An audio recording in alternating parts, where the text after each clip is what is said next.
نحمده ونصلي على رسوله الكريم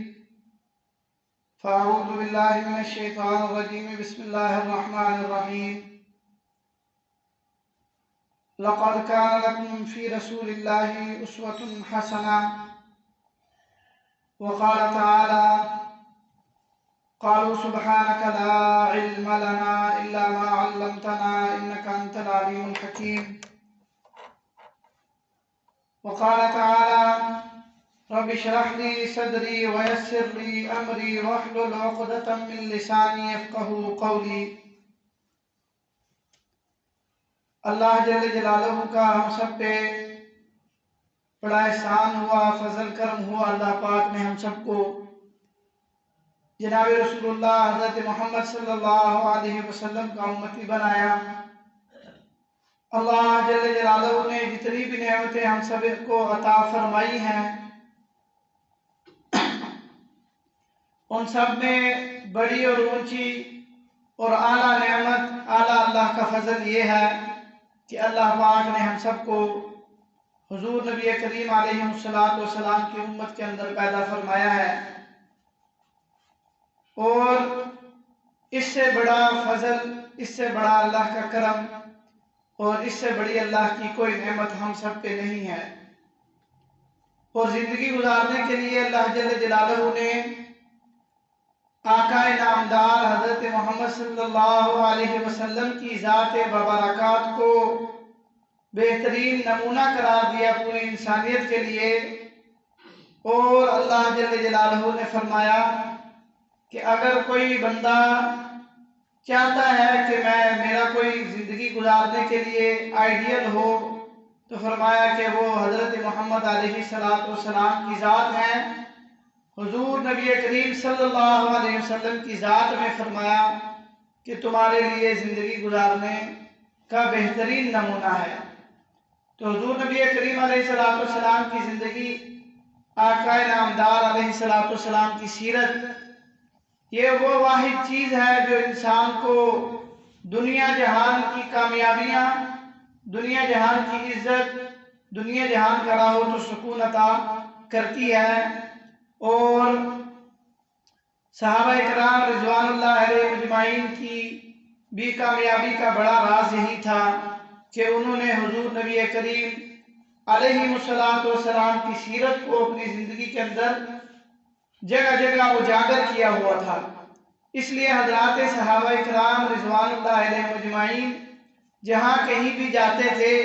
تو اللہ جل جلالہ ان کو کامیابی سے ہمکنار فرماتے،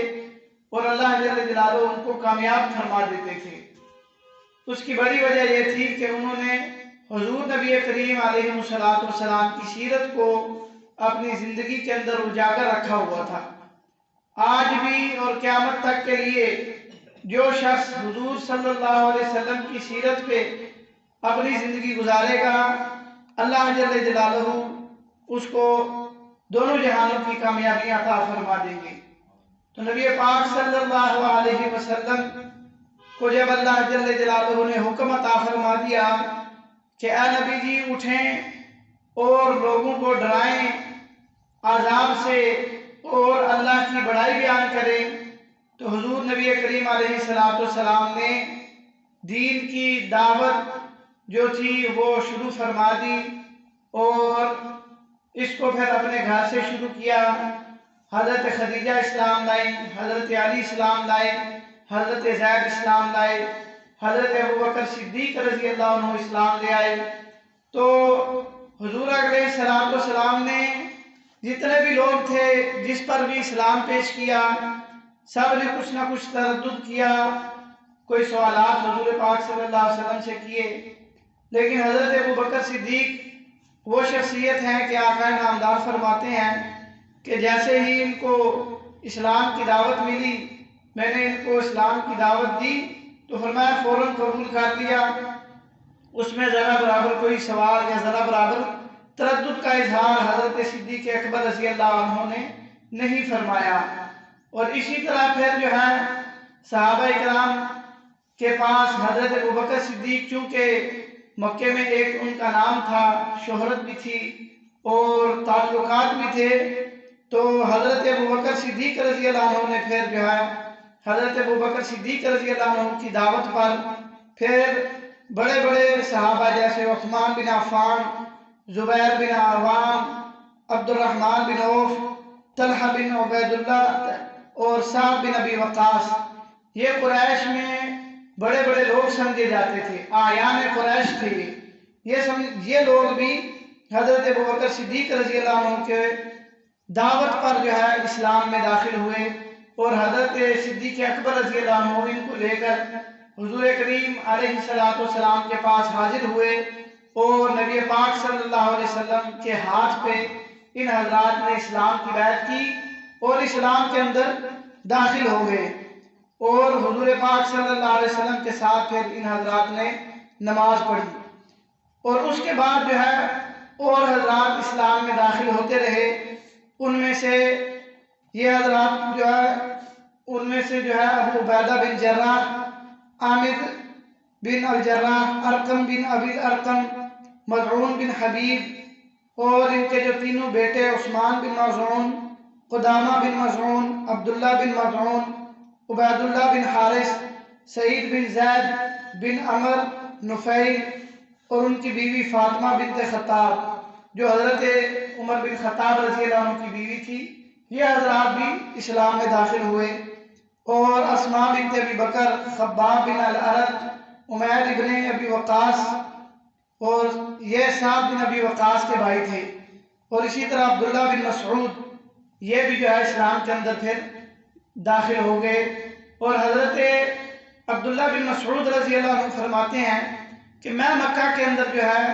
بکریاں چرایا کرتا تھا، کسی غالباً کی سردار کی بکریاں تھی، تو فرماتے ہیں میں وہ بکریاں چرایا کرتا تھا، تو فرمایا کہ ایک دن میں نے دیکھا کہ حضور علیہ السلام جہاں میں بکریاں چرا رہا تھا وہاں اس طرف آقا صلی اللہ علیہ وسلم آ رہے ہیں اور میرے پاس تشریف لے آئے، اور حضرت عبداللہ بن مسعود فرماتے ہیں کہ آپ صلی اللہ علیہ وسلم کے ساتھ اس وقت حضرت ابوبکر صدیق تھے، تو فرمایا کہ